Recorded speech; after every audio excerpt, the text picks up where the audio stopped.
Well, thank you very much for having me as a speaker on the program. I've heard many good words about this conference during the previous editions, but this is the first time I can attend it and participate, so that's great. And let me start with briefly introducing myself. I'm the founder and chief scientist of Noldus Information Technology. So I'm no longer the CEO. I've been the CEO for 35 years, but earlier in the summer, I retired as CEO and transitioned into a new role as chief scientist, allowing me to focus on science and technology and innovation, and leaving the day-to-day management to my successor, Jay de Groot. I'm also a professor in Nijmegen at the Noldus Institute and at the Tongji University in Shanghai. And I have a background in behavioral ecology. So I'm a biologist by training. My company develops software, hardware, and integrated solutions for the study of human and animal behavior. It has been doing that since 1989.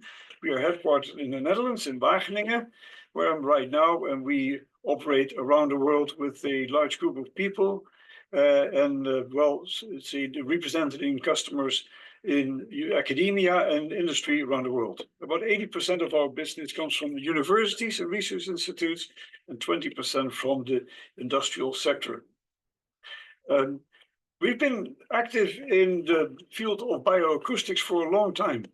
Even though we are not a big player in that field, we have been active since 1995, when we developed a first product called UltraVox for the old DOS operating system. And that went through various transitions and evolved until 2017, when we had a version 3.0 with the full spectrum digital microphones. Then it became silent as we focused on other topics. And earlier this year, we revamped our UltraVox package and released it as version 4.0. So we're now fully back in the game. Has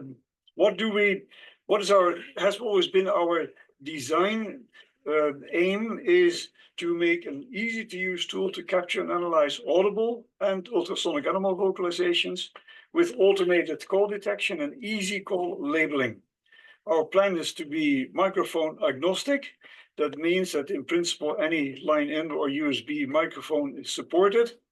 We offer real-time functions for recording a spectrogram, remote control for integration with other devices, automated call detection and classification, and user-defined call labeling.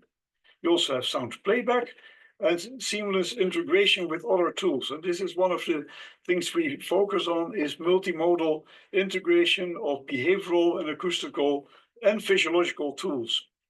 Now, a few pictures.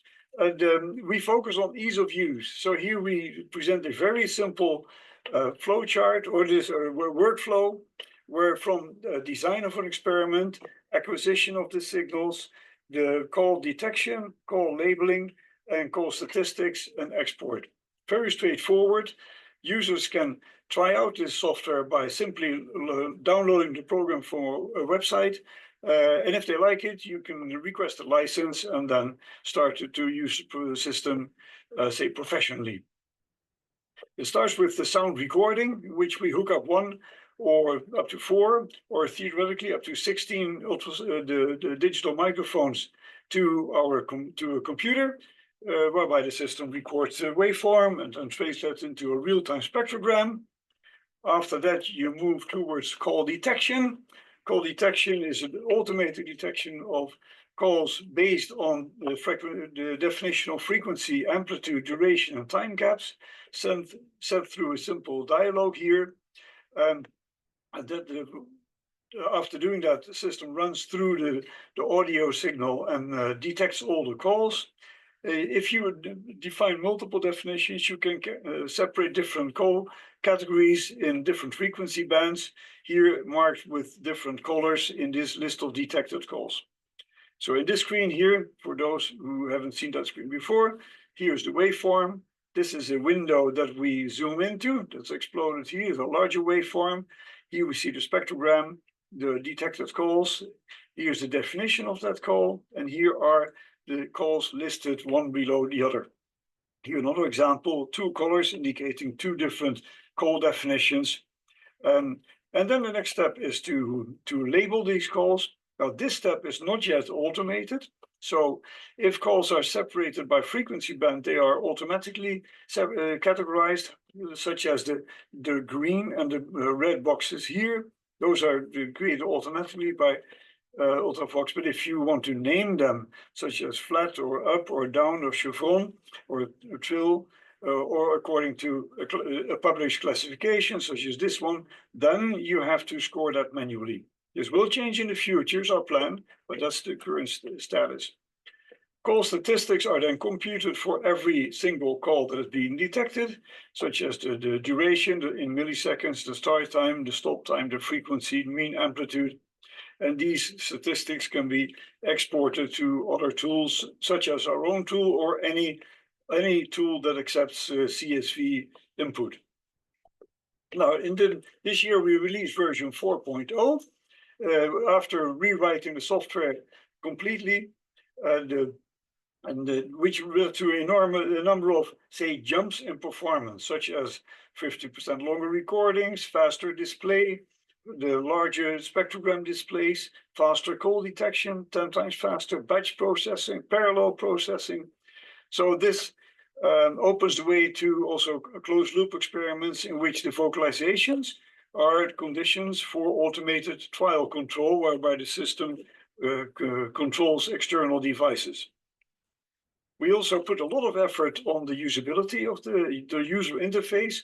I'm not going to discuss all these one by one, but it's a whole list, and you will see them demonstrated in a few pictures and the video clips I'll show in a second.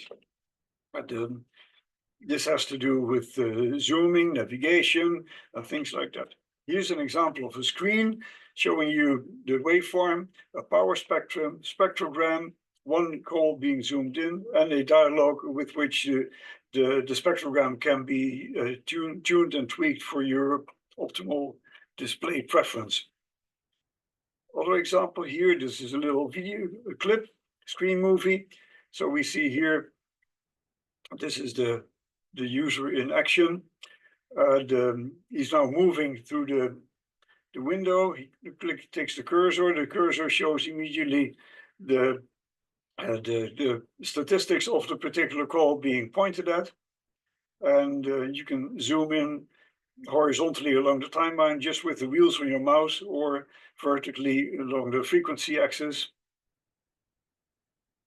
Now we jump to the next one. Here we see the call detection in progress. And in the past, this used to be fairly shaky, or the screen updates would cause some delay. And nowadays, this goes super smooth, resulting from the efficient software and also the taking advantage of today's powerful CPUs. So here we see the program crunching through a large audio file and then detecting all the calls in that file. And this used to take multiple minutes, and now it's mere a matter of seconds. All right, and here we see an example of audio feedback. So playback, we are now, if all goes well, you can hear the calls being played back for every individual vocalization. Now, as I said, we make integration with other systems an important focus, and one of the systems which is designed for that purpose is the phenotyper, which is an instrumental observation cage that can be used for mice and a large one for rats, which has a top unit with a modular construction of tiles in which different devices can be placed. Now, the standard device is a high-resolution digital video camera, which you see here, but then other tiles are available for placement of ultrasonic microphones, or one microphone.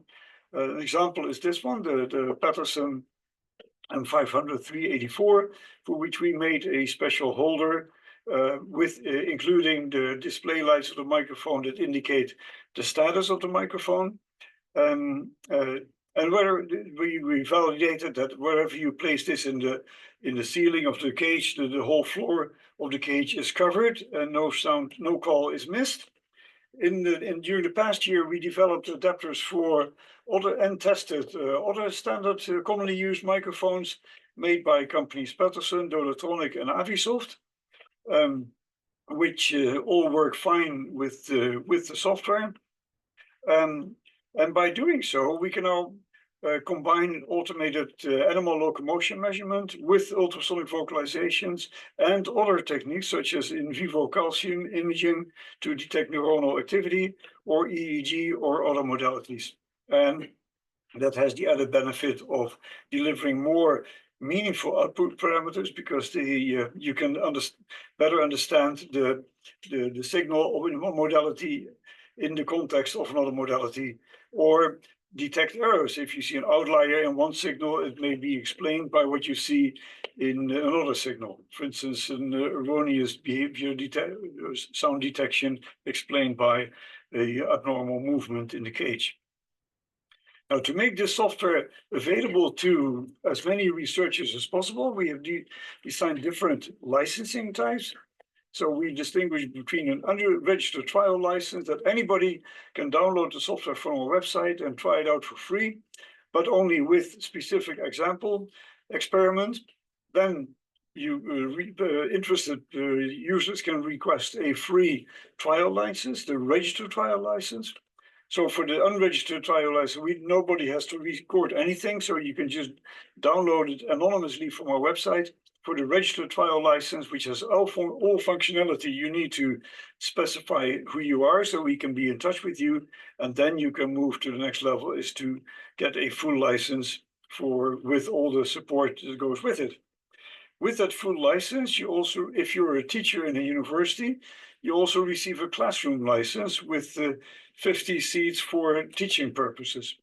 And this is becoming a very popular model, so that you can easily train the next generation in ultrasonic vocalization capture and analysis.